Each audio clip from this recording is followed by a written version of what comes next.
லண்டனில் வந்து ஒரு வழியாக ஒரு கம்பெனிக்கு வேலைக்கு போயிட்டேன்.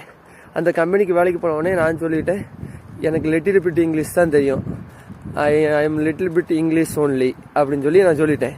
அப்போ அங்கே இருக்கிறவங்கலாம் ஓகே அப்படின்னு சொல்லிட்டு எனக்கு சொல்லிக் கொடுப்பாங்க. அதில் ஒருத்தனை வந்து அவங்க எல்லாரும் சேர்ந்து ஓடிக்கிட்டே இருப்பாங்க.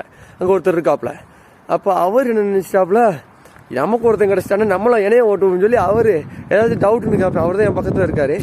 டவுட்னு கேட்க போகும்போது என்ன இது எப்படி செய்ய அப்படின்னு சொல்லி கேட்க போகும்போது அவன் நாட் ஈஸ் கம் யூ அப்படிம்பா. நான் சொன்னேன், நீ என்ன சொன்னாலும் புரியாதுல, எனக்கு நீ நல்ல கொஞ்சம் பொறுமையாகவே சொல்லிக் கொடு அப்படின்னு சொன்னா, அது எப்பயும் அப்படி அப்படி காமெடி நம்மளை ஓட்டுற மாதிரியே பேசிக்கிட்டு இருப்பான். அப்படா எனக்கு சிரிப்பு அடக்க முடியாது. நான் உன்னை பேச அவன் உன்னை பேச நான் உடனே, ஆனால் உண்மையில் இங்கே கூகுள் டிரான்ஸ்லேட் இல்லாட்டி என் பொழப்ப இங்கே ஓடாது. ஆனால் இப்போ கொஞ்சம் பிரச்சனை இல்லை, இப்போ கற்றுக்கிட்டேன். அந்த புதுசில் அப்படி இருந்துச்சு, இப்படி தான் என் வாழ்க்கை இங்கே ஓடிக்கிட்டு இருக்கு. ஆனால் சந்தோஷமாக போகுது.